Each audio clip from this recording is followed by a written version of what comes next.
అంటే ఏంటి చూద్దాం. కీ స్పేసెస్ అనేది కేసీఎన్ఏలో ఒక డేటా బేస్ లెక్క పనిచేస్తుంది. It's data base in SQL అనమాట. ఇది ఒక టాప్ లెవెల్ కంటైనర్ లెక్క పనిచేస్తుంది. ఇది ఏం చేస్తుంది అంటే టేబుల్స్ని హోల్డ్ చేస్తుంది. టేబుల్స్ని దాని స్ట్రక్చర్స్ని ఆ డేటా అనేది ఎట్లా స్టోర్ అయ్యింది అక్రాస్ డిఫరెంట్ నోట్స్ ఈ ఇన్ఫర్మేషన్ అంట కీ స్పేసెస్ లెక్క ఉంటుంది. ఇప్పుడు ఎగ్జాంపుల్ ఎట్లా అనుకోనంటే కీ స్పేసెస్ టేబుల్స్ స్టోర్ చేసుకుంటారు. టేబుల్స్లో ఏముంటాయి, రోస్ అండ్ కాలమ్స్ ఉంటాయి. At the end key spaces ఏం స్టోర్ చేస్తుంది, టేబుల్స్, దాని స్ట్రక్చరు, ఏ డేటా ఎక్కడ స్టోర్ అయింది అక్రాస్ డిఫరెంట్ నోట్స్ అంతే ఇన్ఫర్మేషన్ కీ స్పేసెస్ ఉంటుంది. సో ఎందుకు కీ స్పేసెస్ ఇంపార్టెంట్ అంటే కీ స్పేస్ రెండింటిని డిఫైన్ చేస్తుంది. ఒకటి రిప్లికేషన్ స్ట్రాటజీ, అది అసలుకి డేటా అన్నది ఎక్కడెక్కడ కాపీ అయ్యి ఉంది అక్రాస్ విచ్ నోట్స్ డేటా అన్నది కాపీ అయ్యి ఉంది, ఎలా కాపీ అయ్యింది ఎలా డాటా అనేది ఎలా కాపీ అయ్యి ఉంది అక్రాస్ డిఫరెన్స్ నోట్స్ ఒక స్ట్రాటజీ.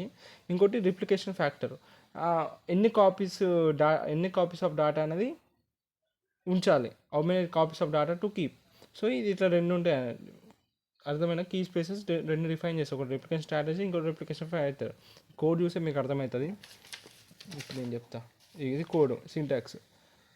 రిప్లికేషన్ స్ట్రాటజీ ఏం చేస్తుంది, అసలు డేటా అనేది ఎలా కాపీ అయింది అక్రాస్ డిఫరెంట్ నోట్స్ అని చెప్తుంది. రిప్లికేషన్ ఫ్యాక్టర్ ఏం డిఫరెన్స్ చెప్తుంది, ఎన్ని కాపీస్ అనేది ఆఫ్ డేటా అనేది ఉంచాలి అనేది రిప్లికేషన్ ఫ్యాక్టర్ చూసుకుంటుంది. ఇప్పుడు సింటాక్స్ చూడు, కీ స్పేసెస్ క్రియేట్ చేయడానికి కీ స్పేస్ కాలేజ్ అనే ఒక కీ స్పేస్ క్రియేట్ చేసినాం విత్ రెప్లికేషన్.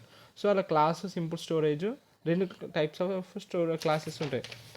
ఒకటి సింపుల్ స్ట్రాటజీ, ఇంకోటి network topology strategy, replication strategy రెండు ఉంటాయి.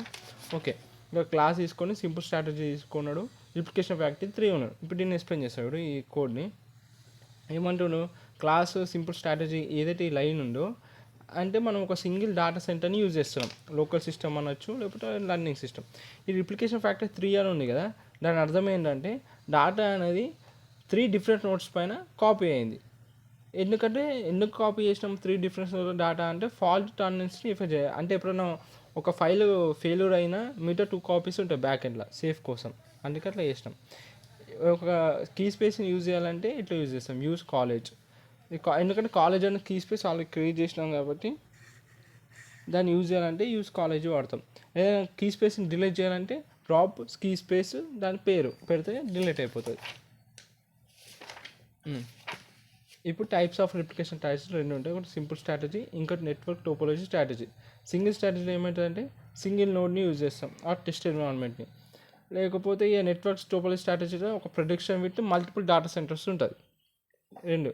ఒక మనం కీ స్పేసెస్ని ఎస్క్యూఎల్తో కంపేర్ చేస్తే కీ స్పేస్ అనేది ఒక డేటా బేస్, టేబులే డేటా బేస్లో ఏమేమి స్టోర్ అవుతాయి, టేబుల్స్ ఉంటాయి, స్ట్రక్చర్స్ అండ్ డేటా ఇన్ఫర్మేషన్ అంటూ ఉంటుంది.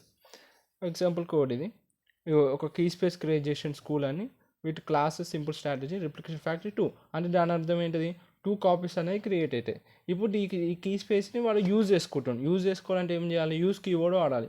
యూజ్ స్కూల్ అంటే కీ స్పేస్ అనేది వాడుకుంటుండు స్టూడెంట్ అనే టేబుల్ క్రియేట్ చేయడానికి, ఐడి ఇంటూ ప్రైమరీకి నేమ్ టెక్స్ట్ అట్లా అనమాట.